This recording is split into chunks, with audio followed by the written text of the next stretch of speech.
Hi, I'm Stephen Roberts, author of this book, Winning the Money Game in College. Any major and any GPA can finish college debt-free or better. And also founder of this site here, collegecashchampion.com. I want to share with you some principles that will help you as you're trying to pay for college for either yourself or for your children. And talk about some of the pillars. But first, let's talk about some of the myths about paying for college. The first myth is that only way to pay for college is to get a student loan. Second myth is that only certain kinds of people can get their schooling paid for or get a scholarship. And the third myth is college finance is really hard and difficult. So let's take each of these and then we'll discuss the pillars. Alright, first myth is the only way to pay for college is get a student loan. Well, when I went to college, my parents made it clear that, well, there's no money available for college and basically you're on your own. So I had to figure out a lot of things. I looked at different ways and I didn't want to do it going into having debt. It's just a personal preference at the time, but I didn't know how beneficial that would be for me later on. But what happened is I made lots of mistakes. I learned how to buy books, I learned how to get scholarships, learned how to get grants, did different jobs, and in the end of it, what I was able to do was able to get 11 scholarships and grants, 2 prestigious scholarships, worked as a teaching assistant and a research assistant, held other jobs as well, and we'll talk a little bit about that in this video. But in any case, I was able to finish college, get a bachelor's degree, and finish it debt-free without having student loans. So, I'd like to do this with you as well, is share some principles that people can use to be able to finish college debt-free or better. Now, I wasn't a perfect student, and I don't expect that, but just like me, there have been millions of people who have gone through college and haven't had to take out student loans. So that myth is kind of busted.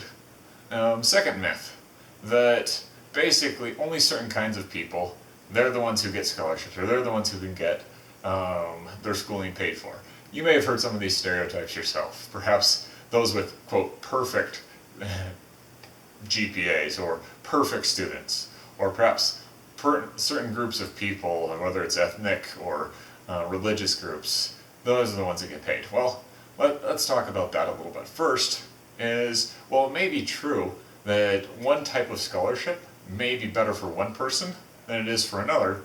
That doesn't mean that there aren't other types of scholarships available.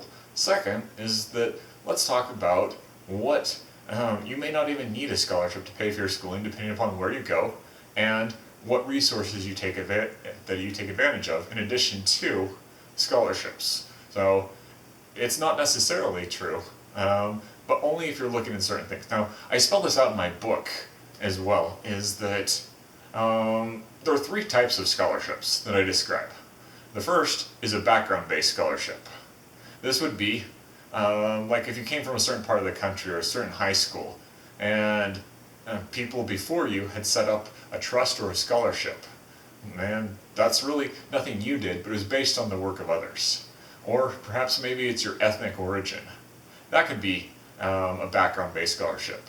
It's a background-based scholarship, generally defined, is one that really you didn't do much to get. It's based on what other people have done or your heritage. The second type of scholarship is a project-based scholarship. Now, projects are kind of things that are produced, things that are happening, things like writing an essay, making a video, doing a piece of art, or even service could be considered a project-based scholarship, where you do something and you get a scholarship as a result of that project. And so those type of scholarships, those are very abundant, and they're available in lots of places. So even though someone may not be, quote unquote, a perfect student, they can still have a project-based scholarship. And then the second, and the last one, type of scholarship is what I refer to as a merit-based scholarship. A merit-based scholarship is something that generally takes a lot more time than a project scholarship, and it's something that's sort of cumulative. For example, like a piano recital or an instrument recital. Most people that I know can't just show up and play a difficult piece of music without ever having music training. They've got to know a lot of different things and practice for years to be able to get to the level where they can compete at that level. Same thing with like a high GPA. Is most of the people don't just show up and get a high GPA. Usually it's accumulative over time to help them in different ways and show that they've got a high GPA. And it's kind of an average, that's why it's called a grade point average. It's accumulation of all of your scores, grades, and that have acquired over several, well, even years, months and years. So now granted, you can have a combination of any of those three, but those are the three types. But when you know what types of scholarships are available to you, you can kind of hone in and focus on those ones and apply. Now, the next thing that I want to talk about, the myth, going back to the myths, are that college is really hard and difficult. The financing is hard, and that goes back to the first myth of the only way to pay is getting a student loan. Well, this is actually why I wrote this book, is when I finished going through college, I started working, and I was talking with my coworkers, and some of them would tell me that they were still 10, 15 years after finishing college, they were still paying off their student loans. At first I thought it was an isolated case, but the more I spoke with people, the more I realized, oh my goodness, so many people don't know about all the resources that are available to them. So what I did is I took a comprehensive approach. And before I tell you kind of about the book in the sense of the content, I want to tell you about the format of the book. What I did is I wrote this as a story. It's not a rote list of things to do, but rather it allows people to read about the characters and see both how to do those things and then also how to apply them in their own lives. Now, some of the topics that I've covered are things like how to buy books, scholarship sequencing, tuition reimbursement, credit cards, avoiding student loans, how to manage your money, goal setting, and so many other things. I put in dozens of topics to try to make this a comprehensive approach while still involving a story. Now, I had this reviewed by both professionals and students, and it would give me different quotes and different feedback about the book. And may I share some of those with you? Well, this is what comes from Charles Dobens, founder of Multifamily Investing Academy. He says, "Is this book worth it? Just using one of the techniques that Steve has described has saved my wife and me almost $57,000 in college expenses, and that is just on one kid." All right, well, how about Tracy? He's written about 70 books, and he's an author and speaker. So here's what he says. "This fast-moving, practical book is loaded with proven strategies to lower college costs, get an excellent education, and graduate debt-free." Wow. And, well, how about this one? This comes from a professional storytelling company from Christy with TPR Storytelling, Blaine Workshops. "I couldn't put it down. Little did I know what an amazing experience I was in for. I'm just blown away by the power of that book. It was absolutely eye-opening to me. I'm so glad I got to read it. It's not only a must-read for college students, but for everyone." So you're thinking, great, you got some famous people to read your book and give you a quote. Okay, great. How about students? Well, let's read some of the students. "This book is entertaining while you learn what's needed. It was really nice to see it all kind of simulated situation besides just the abstract.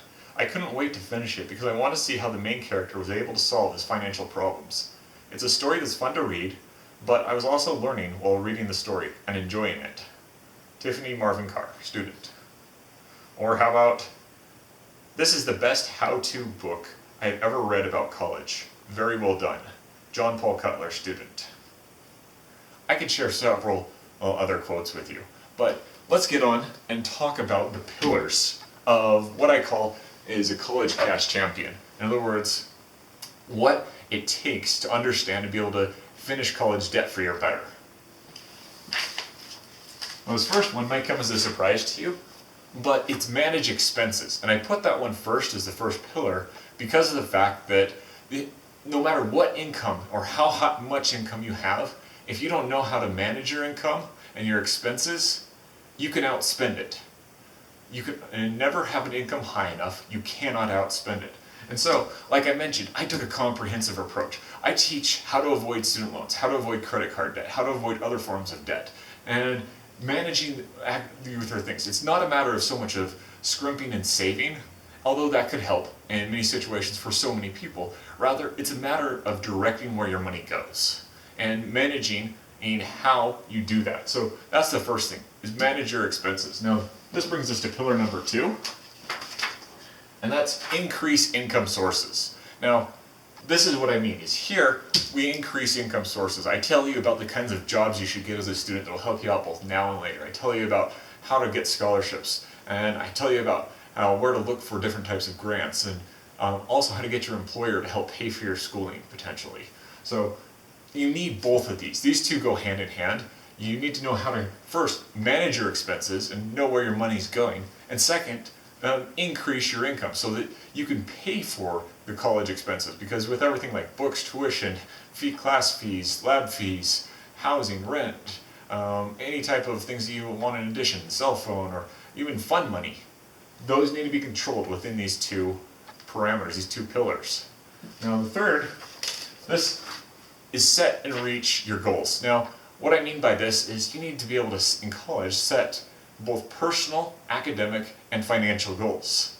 Each of these have their own sort of solutions, but if you can't set your goal of where you want to be, you'll be held back by not knowing how to get there.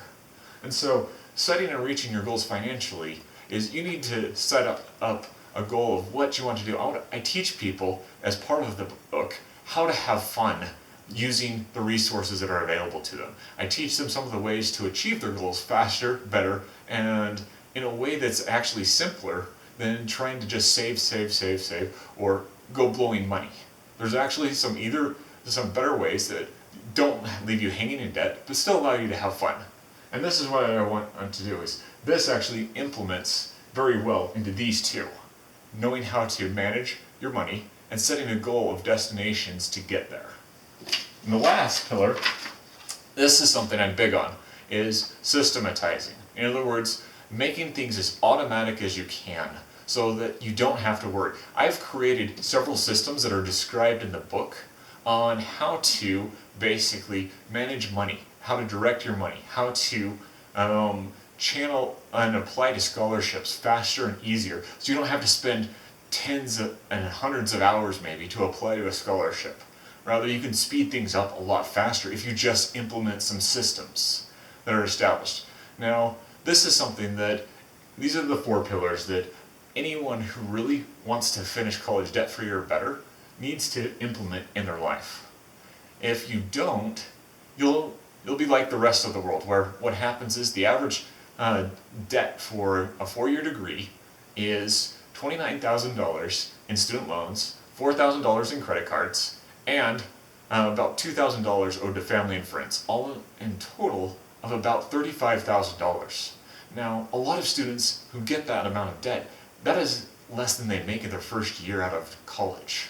So that's partially why it's scary. The second big scare is that with student loans, they're not going away. There are very little things you can do to actually get rid of them. Like if you buy a house and you can't make the mortgage payments, they foreclose and the debt goes away. You could declare bankruptcy, the payments on the house go away. But with student loans, if you declare bankruptcy, they're still there. There's very limited things you can do to get out of them. But really, do you really want to pay that much interest or work that hard? There's better ways. And so I want to help you to learn the principles that can be applied that helped me finish college without a student loan and help so many other people. I want to show you these resources, but I did it in terms of a story. Now, I truly believe that any major and any GPA can finish college debt-free or better. Now, why not you? Click the button down below to order this book now. And I'll throw in a couple bonuses for you, some trainings that will help you to be able to get started on the right path, and also know some resources that may be available to you so you could be a college cash champion and have the potential of finishing college debt-free or better. I'll see you on the other side.